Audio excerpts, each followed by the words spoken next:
দেখো দেখো আমাদের বাড়িতে কে এসছে। আমাদের বাড়িতে আরুর প্রিয় দাদু এসছে। দাদু বলতে মানে দাদুকে যদি ভিডিও কলে দেখে নাই ওরকমই একটা দিন।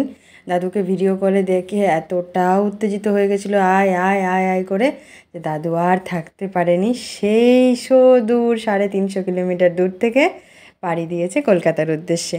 একদম ভোরবেলা এসেছিলো, এসে বাবা কিছুক্ষণ রেস্ট করে নিয়েছে। আরও উঠেই গিয়ে দেখছে দাদু, সেই খুশি। ও দাদুর সাথে বসে গেছে ওখানে গপ্পোতে। আর দেখো না কত কিছু এসছে, পেয়ারা, লাস্ট এবার ফজলি আমটাও নিয়ে এসছে। এই নিয়ে 4বার বোধহয় আম পাঠালো বাবা, লাস্টের টাইম নিজেই নিয়ে আসলো। আর জামাইয়ের জন্য কাঁঠাল বিচি, কারণ জামাই তো কাঁঠাল বিচি ভাজা খেতে বিশাল ভালোবাসে, তাই শাশুড়ি মা পাঠিয়েছে যত্ন করে। ডাল, ডাঁটা, এটা আবার কৃষ্ণনগরে বাস থেমেছিল, ওখান থেকে আবার সর ভাজা নিয়ে এসছে। কী আর বলি, ফ্রিজ পুরো ভরে গেছে। সেই দুধমান কচু পাতা, তারপরে হচ্ছে লাউ শাকের ডাঁটা, মানে যা যা আমি ভালোবাসি সমস্ত কিছু নিয়ে আসা হয়েছে। এবার আস্তে আস্তে এগুলোকে খেতে হবে। আজকে ছিল সানডে, সকাল সকাল সব্বার জন্য আমি পাস্তা বানিয়েছিলাম।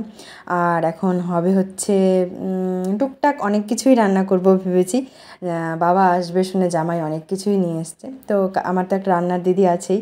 তো ভেবেছি দুজন মিলেই আজকে করব, কারণ অনেকগুলো রান্না তো একা তো ওনার উপরে চাপিয়ে দিলে হয় না। তাই কিছু স্পেশাল জিনিস সেগুলো আমি নিজের হাতেই রাঁধতে চেয়েছিলাম। তো ও এনে রেখেছিল আগের দিন রাত্রেই পাবদা মাছ, ইলিশ মাছ, চিংড়ি মাছ। তো চলো ঝটপট সেগুলো করে নিই। এখানে ইলিশ মাছ ভাপা বসিয়ে দিয়েছি। আর বাবা আসবে বলে ভাইও এসছে, এটা আমার মাসির ছেলে, ও পড়াশোনা করে কলকাতাতেই। তো ওইও চলে এসছে।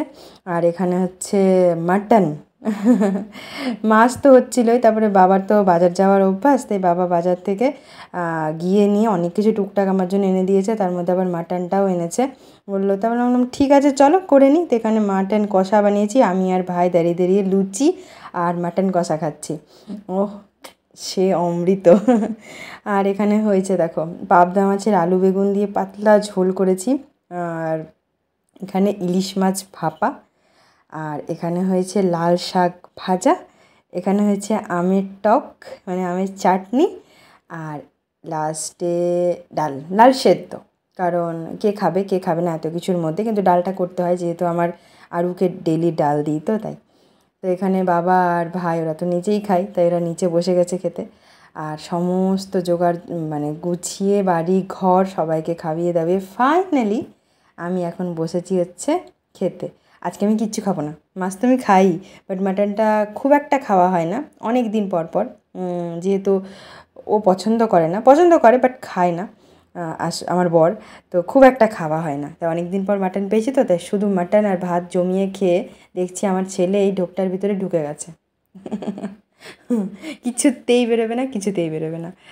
তারপর এটা ছিল পরের দিন, বাবা একদিনের জন্য এসেছিলো, এক রাতের জন্য। তো পরের দিন নিরামিষ ছিল, সোমবার। তো ওই যে দুধমান কচুর পাতা এনেছে, সেটা বাবা খুব স্পেশাল রান্না করতে পারে। সেটা হচ্ছে দুধমান কচুর পাতার মধ্যে মটর ডাল বাটা দিয়ে রোল রোল করে, দেন ওটাকে কাটিং করে ডিপ ফ্রাই করে, দেন ওটা আম দিয়ে টক টক করে ঝোল, যেটা বাবার হাতের খেতে খুবই সুন্দর হয়। তো আমি বললাম যে রান্নার দিদি রান্না করে চলে গেছে, ডাল তরকারি যা করেছে, তো এটা বাবা হচ্ছে সেই অনেক দুপুরে বানাচ্ছে। আর আজকের রাত্রেই বাবা চলে যাবে। তো এই স্পেশাল খাবারটা বাবা বললো চল আমি নিজের হাতেই তোকে বানিয়ে খাওয়াই। তো এই দেখো ফাইনাল লুক, পুরো একদম দেখেই লোভ লাগছে। তো এবার বেড়ে নিই আর সবাই মিলে বসে বসে খাওয়া দাওয়া করি। তো এটাই ছিল, বাবা অফিসিয়ালি মানে বলতে গেলে প্রথমবার থাকতে আসলো আমার নতুন বাড়িতে। এর আগে এসছে একবার দুবার ওই কাজে।